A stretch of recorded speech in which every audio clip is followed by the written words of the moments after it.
4 o 5 de la tarde, platicando en familia aquí, una servidora Pati López Ramos y con el lunes de siempre que me encanta, con el doctor Mario Alberto Aguilar y con este grupo de colaboradores que hacen excelentemente su trabajo para que tú nos puedas escuchar, para que puedas platicar en familia con nosotros.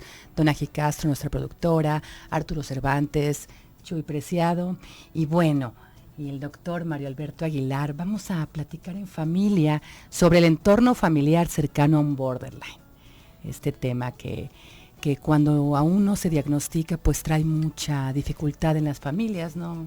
¿No lo y cuando así? Se diagnostica también. Sí. Sí. Pero bueno, por lo menos ya, sí. ya saben más o menos. Y comunícate con nosotros a los teléfonos en cabina 31 22 11 90, 36 47 18 83, a la línea nacional sin costo 01800 727 54 20. Ya estamos listos en la sala de chat por www.radiomujer.com.mx y también el WhatsApp 333-822-3208 para que platiquemos de este tema que hay controversias, que a veces no se sabe qué está pasando con algún familiar y no se sabe también la familia cómo tratar, cómo poder ayudar también. ¿Qué nos dices, amigo? Fíjate, Pati, que este diagnóstico, si lo queremos poner así, bueno, es un diagnóstico pues realmente reciente, si lo queremos poner desde esa perspectiva. Es un diagnóstico del trastorno borderline o el trastorno límite de personalidad, que sería el nombre técnico más adecuado, trastorno límite de personalidad. Tiene el equivalente, desde el punto de vista médico psiquiátrico, de ser como un reservorio de diagnósticos cuando los trabajadores en salud emocional y mental pues no saben qué tiene la persona, ¿no? Es el equivalente a como en 1970, en los 80s, pues todo lo que no se entendía de la conducta humana se decía que era trastorno por esquizofrenia. Uh-huh. Poco a poco, en esa época de los 80s, 90s, se fueron afinando los diagnósticos. También en un momento, en la época de los 70s, 80s, lo que no se entendía como hiperactividad, angustia del niño y trastorno bipolar del niño, todo se llamaba trastorno cerebral por disfunción mínima. Uh-huh. Bueno, se superaron esas etapas. Hoy queda claro lo que es en su momento el trastorno por esquizofrenia, queda claro lo que es el trastorno bipolar en adultos o en niños, queda claro lo que es el trastorno por déficit de atención. Y de los 80s para acá, más de los 90s, empezó bueno, en la medida en que los psiquiatras estaban estudiando más y ponían más atención, eran más observadores en cada una de la sintomatología, se le llama en términos de psiquiatría de la fenomenología sintomática. Entonces empezaron a descubrir que pues había un grupo de personas con un trastorno de la mente, de la emocionalidad, en donde parecía que eran depresivos y no eran depresivos. Parecía que tenían trastorno bipolar. Para los años 90 ya quedaba muy bien claro lo que era el trastorno bipolar, quedaba muy claro lo que era el trastorno por esquizofrenia, muy clarísimo el trastorno por ansiedad generalizada. Pero había una serie de personas que sufrían un padecimiento en donde de repente eran muy impulsivos. De repente eran impredecibles, de repente tenían una conducta pues alocada, y luego una conducta extrema, y luego una conducta pues apacible, y a los días, al día siguiente, a los 3 días, lo inesperado. Y también tenían la característica de que sus relaciones personales, ya sean amistosas o familiares, pues eran así, caóticas. Y entonces se empezaba a comentar, bueno, pues no, a ver, los criterios así muy rigurosamente, y así debe de ser en psiquiatría, ¿se ajustan para trastorno por esquizofrenia? No. ¿Se ajustan para trastorno por enfermedad bipolar? Pues no. En ninguna de las fases, manía, depresión menos. Y entonces se acuñaron los términos, siempre en general en todas las áreas de la medicina.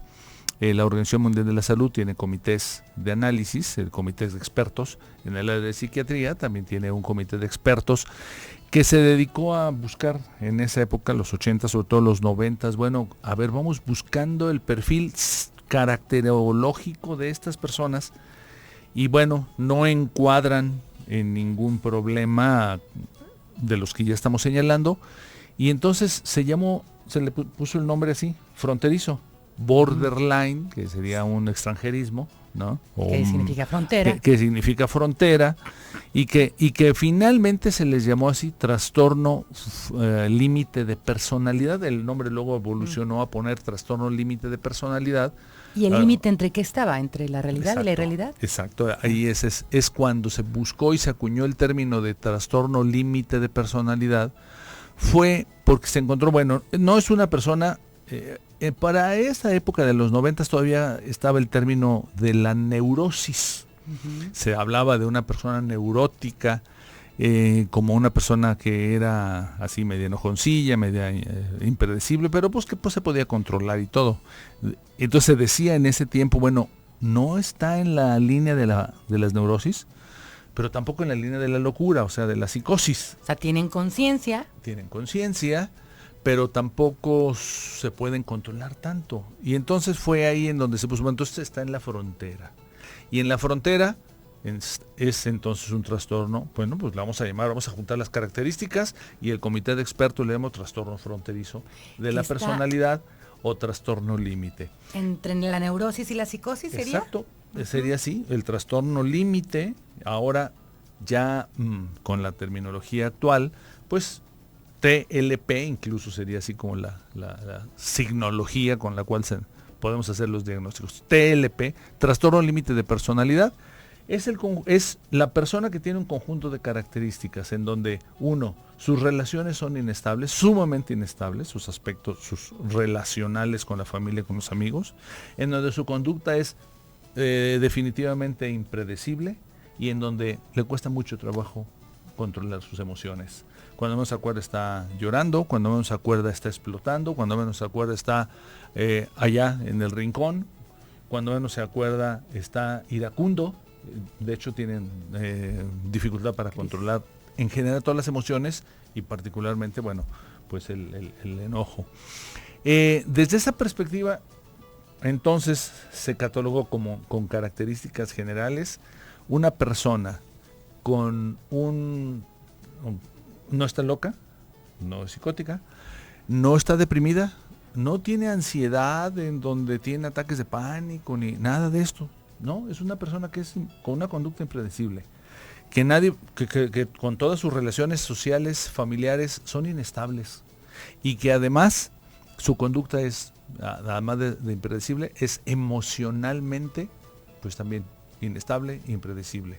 Estas serían las tres características. Estaremos señalando cuáles son las que siguen para poder decir esta persona tiene trastorno borderline o límite, cómo se particularizan, qué se debe de hacer y bueno, sobre todo cuál es el tratamiento. Bien, estamos platicando contigo en familia sobre este tema del entorno familiar cercano a un borderline con el doctor Mario Alberto Aguilar. Continúa con nosotros y en un momento más regresamos.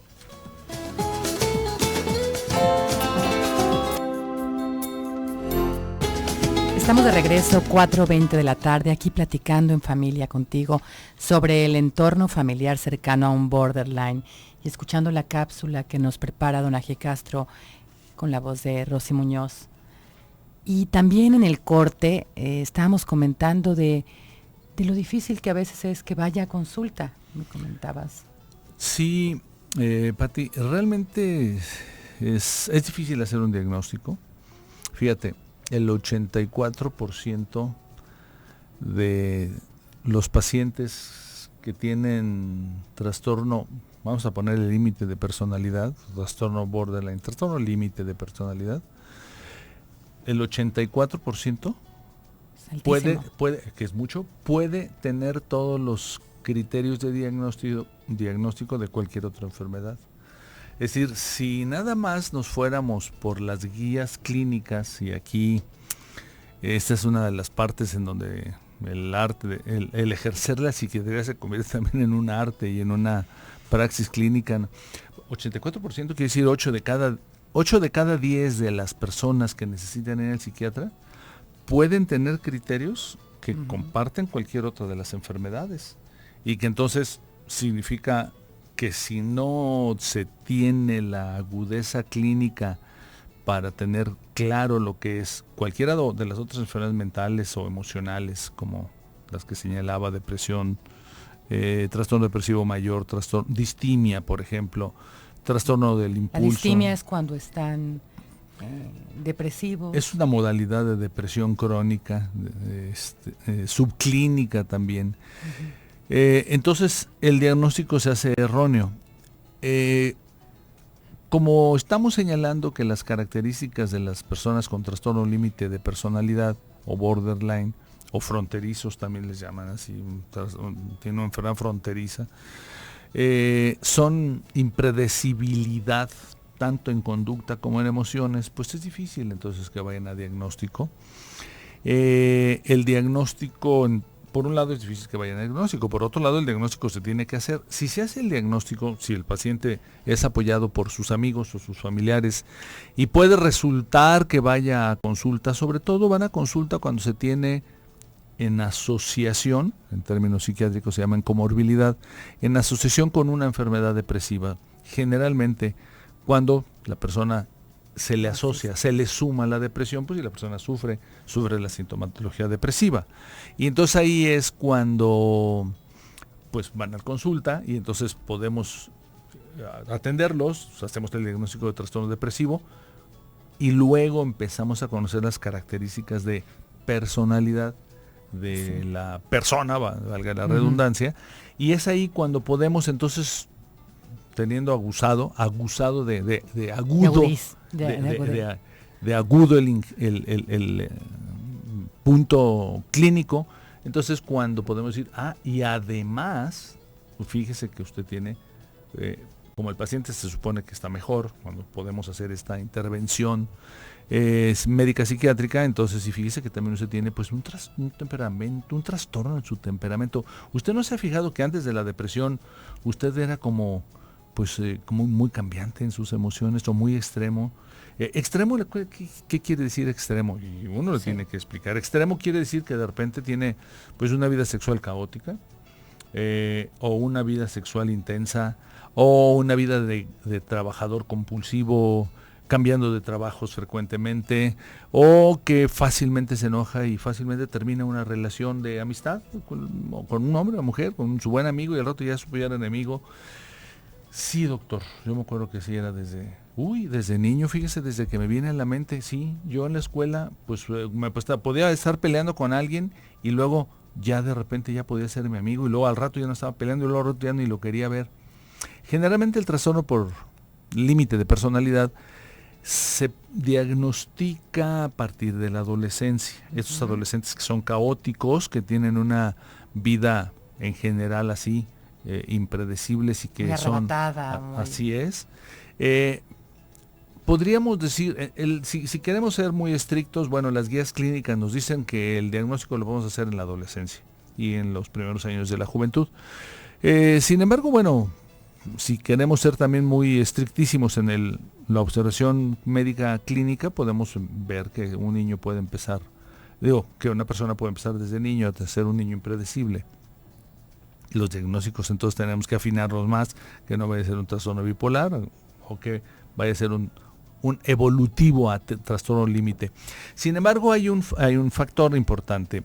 Como el trastorno límite de personalidad es así, de personalidad, y cuando nosotros los humanos pasamos por la adolescencia, el proceso de la adolescencia, Pati, es un proceso en el cual nosotros dejamos la infancia, se viene una revolución en todos los sentidos, en cada individuo que llega a los 12 años, una revolución hormonal, sexual, una revolución de crecimiento, una revolución en la manera de ver la vida, una revolución en empezar a dejar de depender de los padres gradualmente, de los 14 a los 18 años. Y cuando se termina este periodo de la adolescencia, a partir de los 18 años, se supone que el individuo ya encontró o en el individuo se estructuró un formato de personalidad. Por eso es que el diagnóstico de trastorno límite de personalidad se hace a partir de la adolescencia, cuando ya la efervescencia de la adolescencia, cuando todos esos impulsos en donde es cuando el muchacho hace cosas arriesgadas, es cuando el muchacho puede estar en la adolescencia, cuando el muchacho puede estar inestable, que ya se encerró el muchacho, que de repente ya ahora ya tiene muchos amigos, bueno, parte de la adolescencia, de hecho así se llama, eso es lo normal, exacto. Cuando se va haciendo al extremo y cuando este adolescente llega a los 18 años esta persona y sigue siendo extremadamente adolescente, más allá de la adolescencia, y ya tiene 18, 19 años, entonces empezamos a pensar que tiene un problema. Una de las características también importantes es que generalmente estas personas se automutilan, tienen tendencia al suicidio. Bueno, nos dicen los datos estadísticos que hasta el 10% de las personas que tienen trastorno límite de personalidad terminan en suicidio. ¿El 10%? El 10% es que es mucho. Sí. Y si también pensamos que son tan impulsivos que en un arrebato se pueden lastimar, se pueden cortar, se pueden autoinfligir daño. Se automutilan. Se automutilan y que esta parte pues es así como, bueno, ¿y cómo la controlas o qué le dices la persona con esta característica clínica? ¿Qué tiene que hacer la familia? Pedir ayuda, decirle al mejor amigo que pueda ver o a la persona que más cercano al oído pueda tener para que le diga, oye, pues esto es un problema. Tienes un problema porque mira, todos, bueno, pues nadie puede hacer una relación contigo. ¿Por qué no vamos al psiquiatra?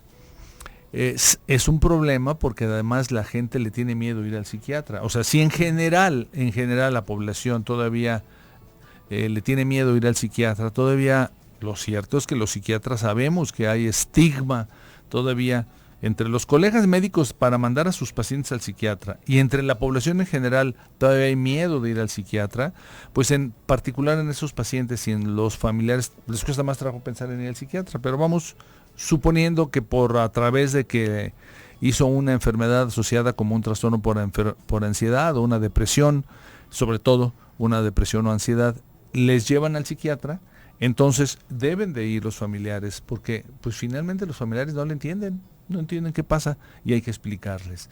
El tratamiento, sí, como nos dice Rosy en la cápsula, debe de ser para el paciente, para la familia y para los amigos cercanísimos para que puedan apoyarlo y que puedan sostener en términos de consistencia y de asiduidad el tratamiento. ¿Cuál? Pues lo estaremos señalando después del corte. De este corte. Me parece bien. Estamos hablando del entorno familiar cercano a un borderline, a un fronterizo. Comunícate las dudas que tengas. Aquí está el doctor para ti al 3122-1190, también por el chat y por el WhatsApp 333-822-3208. Nos vamos a corte.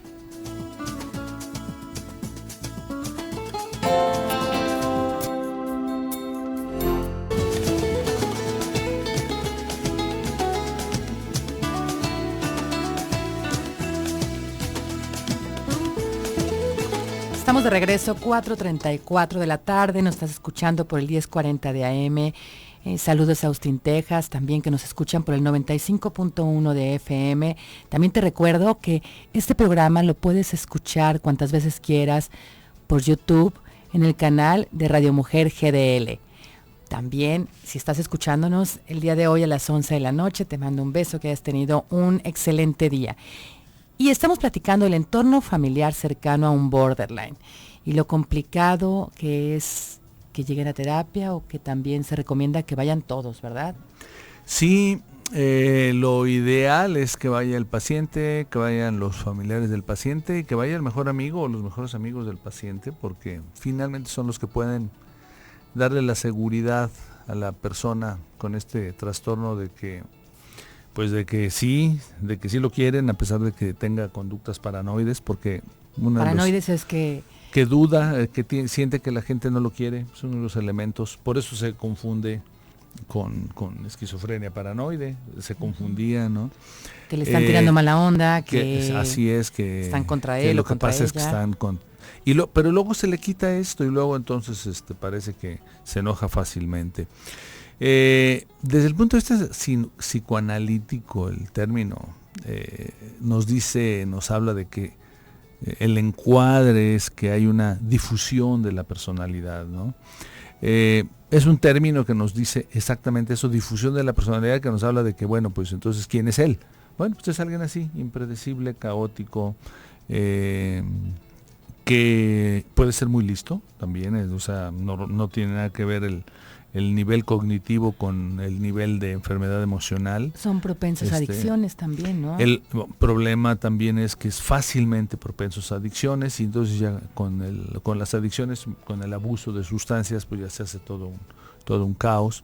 ¿Qué pasa, por ejemplo, cuando llegan por abuso de sustancias, ¿no? Trabajan en la parte de la adicción, pero el fondo es que es fronterizo. Sí, fíjate que un dato en una línea diferente, el dato que nos da la Organización Mundial de la Salud en términos de adicciones es que hoy las enfermedades adictivas se conocen como enfermedades duales.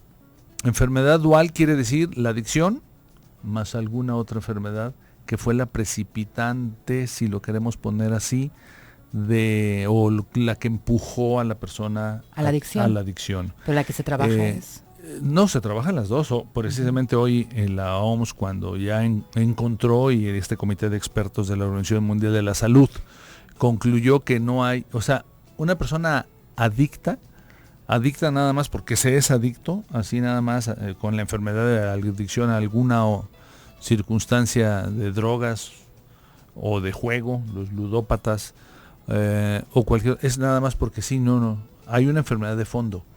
Y la enfermedad de fondo puede ser una distimia, esta enfermedad depresiva subclínica, puede ser un trastorno bipolar en fase de hipomanía o un trastorno límite de personalidad.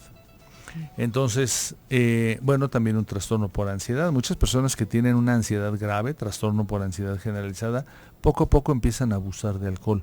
Pero las personas con trastorno límite o borderline fácilmente hacen adicciones. Entonces, hoy de 10 personas que tengan enfermedad adictiva, cualquier enfermedad adictiva, desde abuso de marihuana, alcohol, cocaína, juego, la ludopatía o los workaholics, porque también hay quienes son adictos al trabajo, tienen abajo de ella alguna enfermedad. Un porcentaje importante puede ser que tengan trastorno límite de personalidad. La prevalencia del trastorno límite de personalidad o de los borderline o de los fronterizos es el 2% de la población. Sí. Es el 2%. Y fíjate, si hace rato que me preguntabas las causas de dónde viene, quienes han estudiado más las causas son los psicoanalistas. Hay dos, Juan Vives Rocabert, un buen colega de la Asociación Psicoanalítica Mexicana, y Teresa Lartigue, su esposa, una excelente psicoanalista. Ellos han estudiado mucho esta línea y junto con David Nelson López Negrete, ellos López Garza, ellos han estudiado mucho esto y bueno, se han dado, de hecho la Organización Mundial de la Salud patrocinó un estudio en forma importante acerca de, vamos estudiando de dónde viene, por qué la persona es así tan inestable en conducta, en relaciones y en emociones, y se encontró que las causas son dos básicamente: el abuso sexual y el abuso psicológico, la violencia física y verbal. O sea, el abuso se llama el término abuso moral. El abuso moral, que significa abusar psicológicamente, violentamente, verbalmente de un niño en las familias muy disfuncionales, es la causa de esto.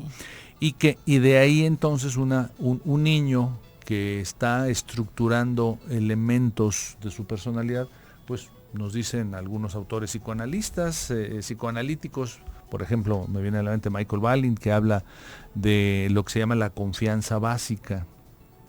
Winnicott, por ejemplo, que habla también de el apego seguro, es decir, el bebecito, y bueno, lo asocio por imágenes de bebés y de mamás de bebés, en donde un bebé, bueno, tiene una relación de cercanía y de tranquilidad con una mamá que tenga lo que se llama apego seguro, es decir, constancia, atingencia, y bueno, dice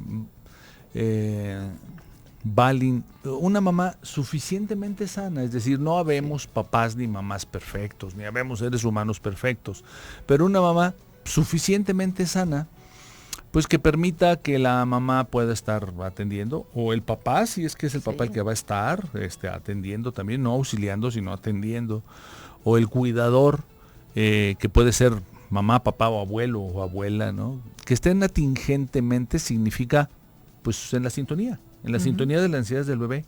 Y entonces, si el bebé tiene frío, si el bebé tiene calor, si el bebé tiene hambre, sobre todo, bueno, que además de que se le apoye, se le da alimento, se le apoye en términos de tranquilidad, darle alimento para el alma, nutritivo físicamente, pero también psicológico, que significa darle la certidumbre de la existencia.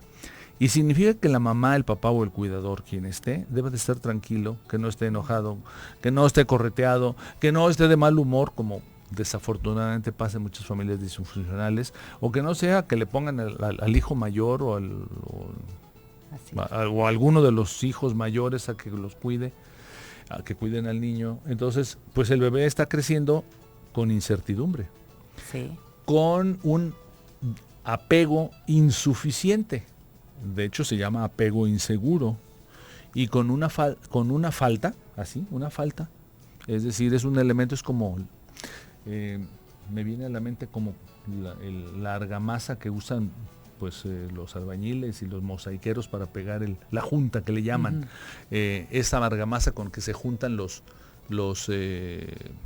se me fue la palabra. Los mosaicos, padre. Eso que se llama argamasa, eso es lo que en la mente humana el niño necesita para decir, además de que soy valioso, que sí existo, confío. Confío en el otro. Seguro. Me siento seguro, apego seguro se llama, desde la línea winnicottiana, y no me falta ese cuidador, que sería desde la línea de Balin, ese cuidador.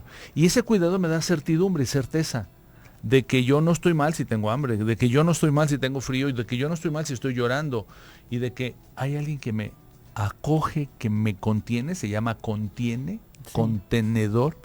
Y entonces hace que se vaya estructurando la personalidad, y si esto se va haciendo así al mes, a los 2 meses, a los 3 meses, al año, a los 2 años, cuando se llega a los 4 años, se tiene entonces una personalidad integrada en términos de tranquilidad, en términos de certidumbre, de que sí existo, que sí valgo, de que sí soy yo y de que sí el mundo me quiere. Claro. Versus una familia disfuncional en donde hay gritos, hay sombrerazos, quién va a atender al bebé, quién le va a dar alimento, quién lo va a cambiar, quién, a ver, vayan y véanlo porque está llorando. A ver, entonces, ¿qué le pasa a este mocoso? Todo esto está haciendo que su personalidad en este momento empiece a ser, como lo dicen nuestros amigos psicoanalistas, difuso. ¿Se hereda? ¿Me vas a platicar esto después del corte? Sí, te lo comento, ¿cómo no? Sí, pues vamos a al último bloque. Estamos hablando de el entorno familiar cercano a un borderline. Platicando contigo en familia. Regresamos en un momento.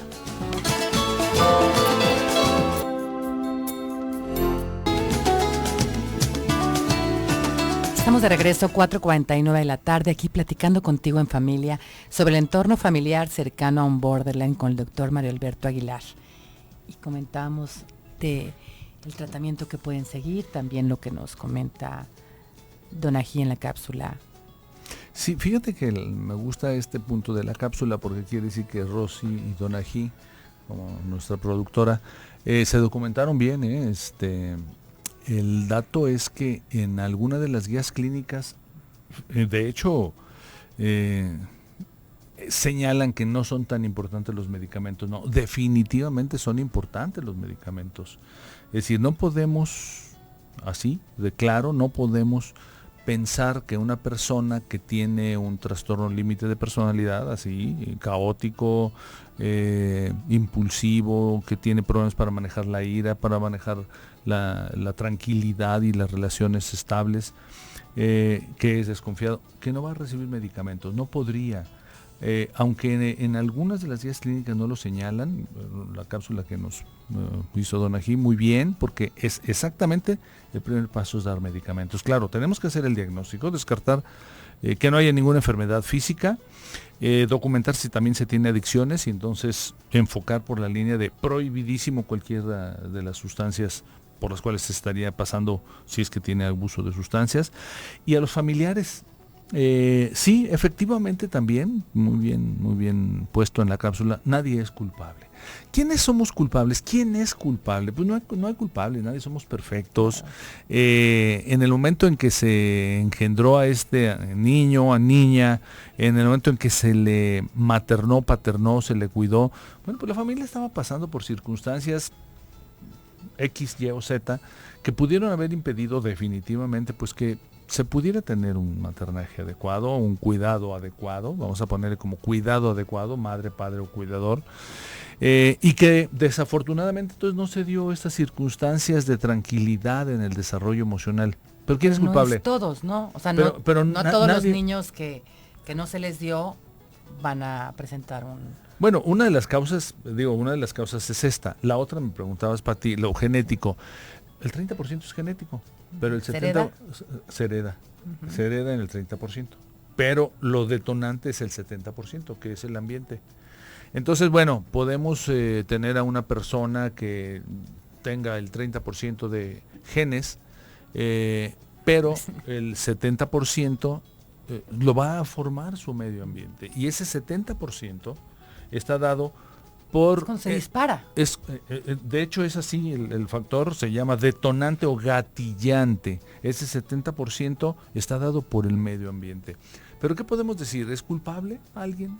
Pues no, esta mamá, este papá, este cuidador, pues tuvieron también sus vicisitudes. Lo importante es, se documenta que tiene trastorno límite de personalidad, se documenta y se le quiere ayudar, entonces hay que ir al psiquiatra, hay que integrar el diagnóstico, darle tratamiento farmacológico y terapéutico.